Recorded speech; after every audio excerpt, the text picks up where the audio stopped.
Your Eye on Annapolis Daily News Brief keeps you informed about what's happening in Annapolis, Anne Arundel County, and Maryland. Local news, local sports, local events, local opinion, and, of course, local weather. Your Eye on Annapolis Daily News Brief starts now. Good morning. It's Monday, October 13th, 2025. This is John Frenaye, and this is your Eye on Annapolis Daily News Brief presented by Annapolis Subaru and the SPCA of Anne Arundel County. Well, thankfully for the boat show and the Ren Fest, the nor'easter was not quite as bad as expected. I did pop up to Reading on Saturday night to catch comedian Leanne Morgan, and man, she was hysterical. If you get a chance to see her, definitely do that. And she's especially good for us older folk. As for today's OMG fact, just like a human fingerprint, a dog's nose print is unique. So now you can figure out which one of your pups gunked up your window. And with that, we do have a lot of news to catch up on, so let's get into it, shall we? The U.S. Naval Academy says 20-year-old midshipman second class Kyle Filbert James of Whippany, New Jersey, was found dead Friday near the yard, a day after his mother reported him missing when he didn't show up for class. The Academy did say the circumstances remain under investigation and did not release where he was found or which agency may be leading the case. In a statement, officials did say it is painful to lose a member of our Naval Academy family. We offer our deepest condolences to Filbert James' family and close friends, classmates, and company mates. Counseling is available through the Midshipman Development Center and Chaplain Center. James was a history major, belonged to the 36th Company, and also sang with the gospel choir. The Academy will provide updates as soon as they are available.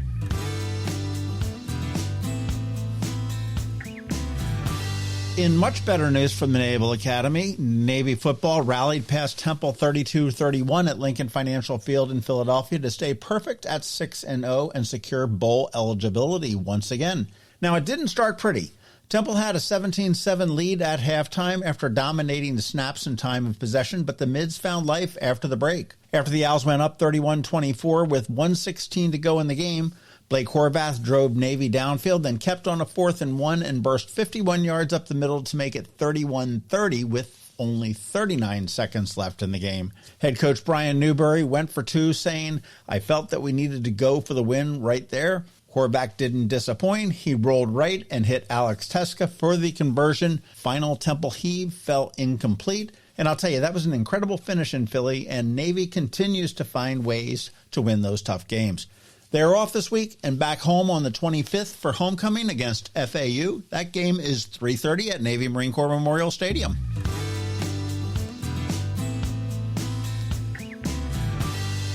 Impact 100 Greater Chesapeake awarded $56,000 to Open Hands of Maryland to help the nonprofit serve more residents facing food insecurity in Anne Arundel County. The funding will purchase a Polar King walk-in outdoor freezer, expanding cold storage for frozen foods, and improving safety and efficiency during busy pantry days. Open Hands operates a free fresh food market where neighbors select their own groceries at no cost and recovers food from grocery stores and warehouses, distributing an estimated 80 to 90,000 pounds of food each month, with a volunteer crew handling logistics, pickup, sorting, and distribution. Impact 100 members selected the recipient at their October 5th annual meeting, where 100% of member donations go directly to the chosen charity. Pretty cool, and I'll tell you, these grants are life-changing for these organizations.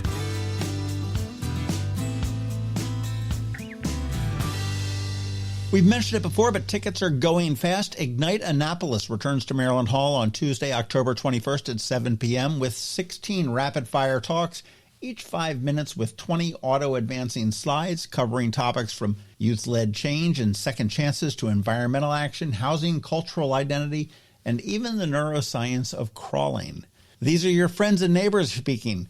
And do any of these names ring a bell? Ingrid Romero, Brittany Villarta, Scott Shelton, Ken Alston, Vanessa Bright, Alex Pline, Mary Marie Quigley, John Potvin, Susan Wheatley, Julie Lenzer, Mitch Stanley, Jennifer Mish, Maria Alessandri, David Peduto, Ellen Shirey, Dan Baum. Tickets are available now and going fast. MarylandHall.org.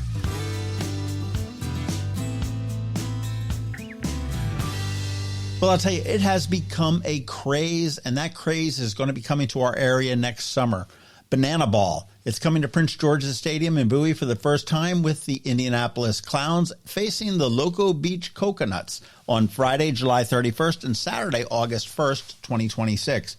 Now, the Bay Sox, who operate that newly renovated ballpark, call it a high-energy, fan-first showcase.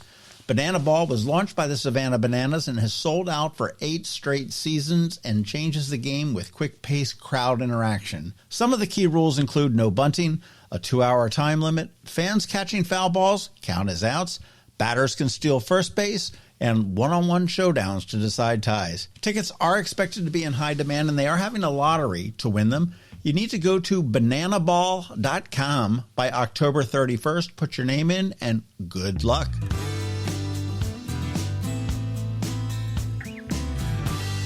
On Friday on Canines and Crosstracks, we met Beowulf, who was a wonderful Irish wolfhound looking for his forever home. We did get some more Subaru news as well, and if you missed our Friday DNB, you want to give it a listen.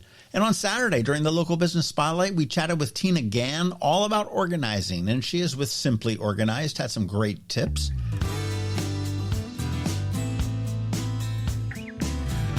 And I guess that's a wrap. First off, thank you, as always, for listening and sharing. And a quick thank you to our sponsors for today's Daily News Brief. Annapolis Subaru, the SPCA of Anne Arundel County, Hospice of the Chesapeake, Fish for a Cure, and Interim Healthcare of Annapolis.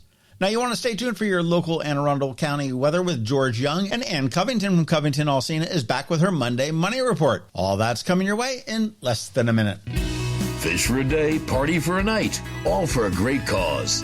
Don't miss Fish for a Cure's 19th annual fishing tournament and shore party, Saturday, November 1st at Safe Harbor, Annapolis. Register to fish and raise funds for the Cancer Survivorship Program at Luminous Health Anne Arundel Medical Center's Gayton and Joanne D. Cesaris Cancer Institute. All funds raised directly benefit cancer patients and their families. Register your boat or get your shore party ticket for fishforacure.org. Again, that's fishforacure.org.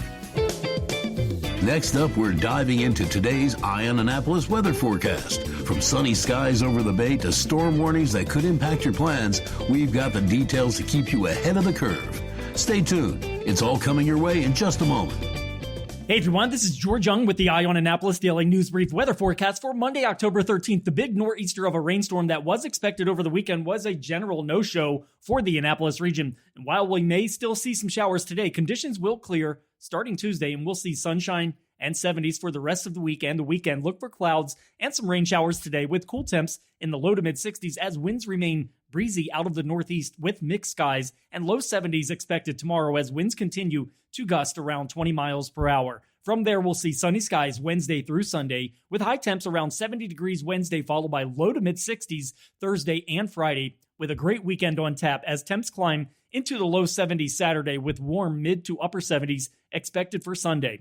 Okay, that's it for today. This is George Young for Eye on Annapolis Weather. Make it a great day out there today. Stay healthy and be safe, and be sure to visit eyeonannapolis.net/weather for the latest conditions and forecast information for the Annapolis region, so you can always stay weather informed. Coping with advanced illness can be overwhelming, and determining the best options for a loved one isn't always so easy. But here at Hospice of the Chesapeake, your hometown hospice, we want you to know you do have a choice. You can choose exactly who provides the care and the type of care you receive, and it's your decision when and where your loved one receives that care. We have served our community, family, and friends for over 40 years. We are there when you need us. Learn how we can help at hospicechesapeake.org. You work hard for your money. Is your money working hard for you? Managing and investing it can be confusing.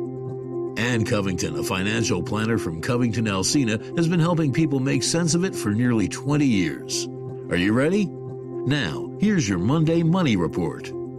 This is Ann Covington of CovingtonAlsina with your Monday Money Report. The market fell on Friday amid concerns of an escalating trade war with China and the continuing government shutdown. The lack of the monthly jobs report from the Bureau of Labor Statistics and the delay of expected inflation data are adding to the uncertainty. But before you panic and sell, remember that at some point, the government will reopen, and companies are still selling goods and services. The market typically rallies when the government is finally funded.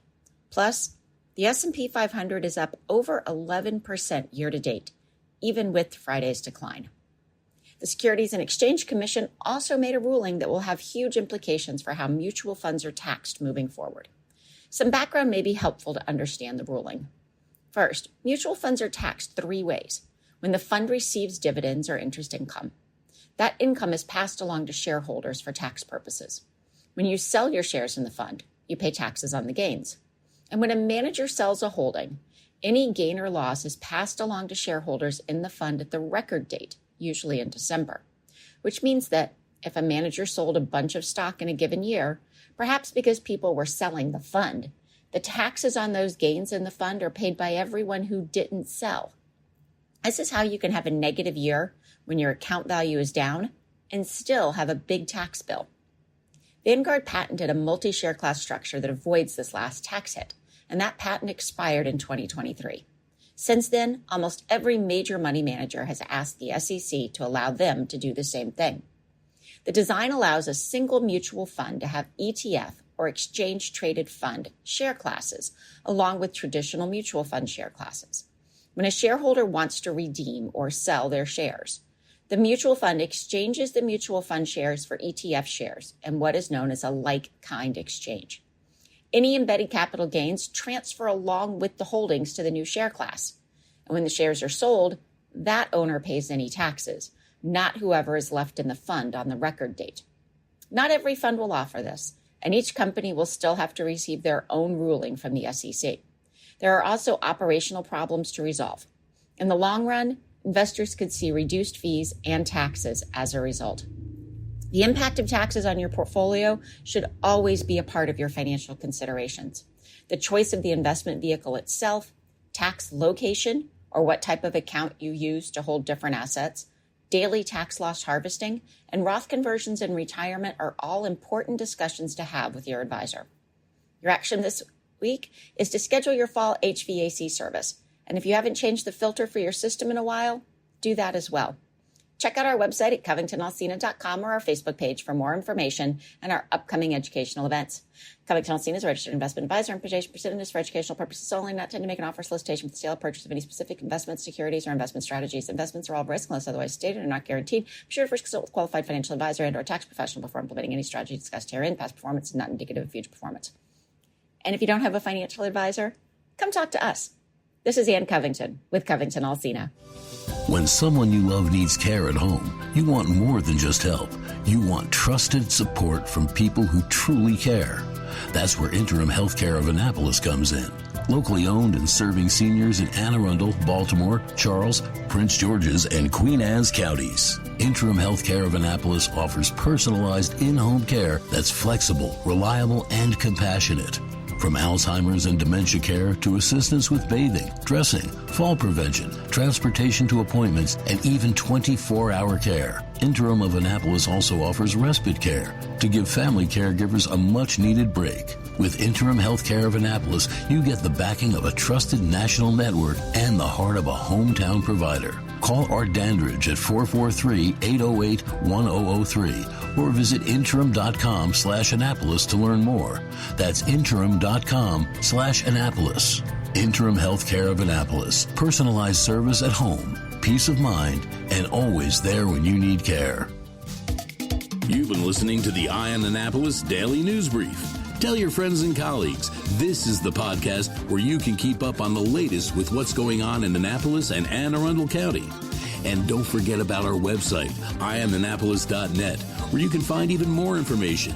And make sure you follow us on Facebook at All Annapolis and on Twitter at IamAnnapolis. This Daily News Brief podcast comes to you every Monday through Friday at 6 a.m.